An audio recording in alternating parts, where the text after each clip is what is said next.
আব্বাস সিদ্দিকী ভাইজান বিধায়ক শওকত মোল্লাকে বলেছেন যে জাহান্নামের কুকুর আমি মনে করি। এই নিয়ে রাজ্য কিছু কিছু আলেমদের গায়ে আগুন ধরা ফসকা পড়ার মতো যারা যন্ত্রণা ছুটেছে।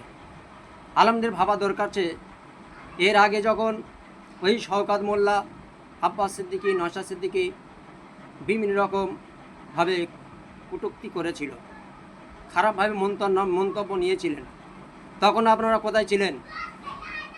আপনারা কেন বিভিন্ন জায়গা থেকে নাম করছেন? সামনে বসুন, আব্বাস সিদ্দিকীর সামনে বসুন।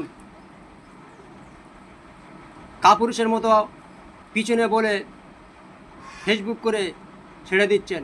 আমিও ফেসবুক করছি। এইভাবে না করে সামনে বাপের বেটার মতো সামনে বসুন। আব্বাস সিদ্দিকীর প্রমাণ করিয়ে দেবে। যদি না প্রমাণ করাতে পারে, তিনি বলেছেন যদি না আমি প্রমাণ করাতে পারি তাহলে সেখান থেকে যা শাস্তি দেব আমি মেনে নেব। তারপরেও আপনারা বিভিন্ন অ্যাঙ্গেল থেকে বিভিন্ন মন্তব্য তার নিচ্ছেন, এমনকি খারাপ খারাপ মন্তব্য নিচ্ছেন।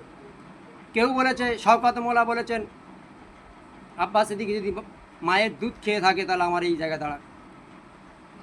শওকত মোল্লা এই কথাটা বলেছে, তখন তার বিরুদ্ধে কেন কথা বলা হলো না? ও তখন এই কথাটা আপনাদের কাছে মিষ্টি লেগেছে। তাহলে এ থেকে বোঝা গেল কিছু কিছু যারা যেসব আলেমরা এই ফেসবুকে আব্বাস সিদ্দিকী, নওশাদ সিদ্দিকীর বিরুদ্ধে যারা কথা বলছেন, আমার মনে হয় আপনারা মনে হয় শওকত মোল্লার জুতোটা এত চাঁড়া চেড়েছেন, হয় জিপটা মোটা হয়ে গেছে আর নয় আপনাদের জিপটা মনে হয় পাতলা হয়ে গেছে।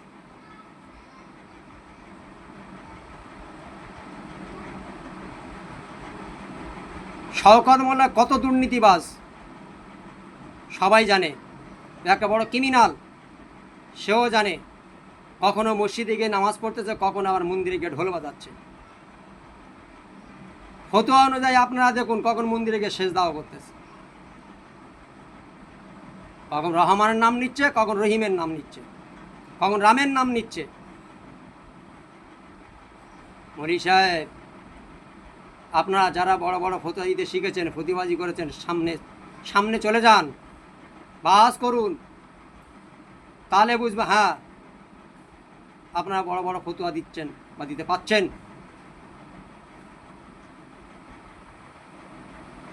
ভাঙড়ের বুকে আজকের কত রকম কথা বলেছে শওকত মোল্লা।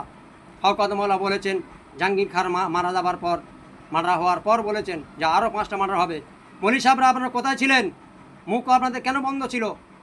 মুখে কি টাকা দিয়ে কি আপনাদের কি কুলুপ এঁটে দিয়েছে? তখন আপনারা বললেন না কেন? নিশ্চয়ই ও মার্ডার আরও করবে, নাহলে উনি এই কথা বলবেন কেন? এর কেন প্রতিবাদ হলো না? তখন এটা আপনাদের কাছে মধু লেগেছে, মিষ্টি লেগেছে।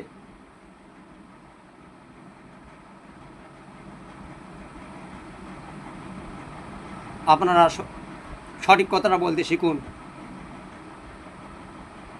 ভালো কথাটা বলতে শিখুন, অন্যায়ের বিরুদ্ধে, নির্যাতনের বিরুদ্ধে রুখে দাঁড়ান।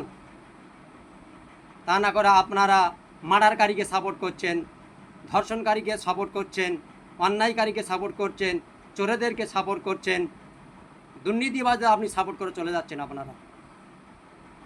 আপনাদের একটা সময় আসবে, দেখবেন সে সময় আপনাদের কি অবস্থা হয়। সবাই কোটি কোটি মানুষ আপনাদের এই অন্যায়ের বিরুদ্ধে যদি আপনারা কথা বলে থাকেন, কোটি কোটি মানুষ আপনাদেরকে দেখবে কোন জায়গায় আপনারা যাচ্ছেন।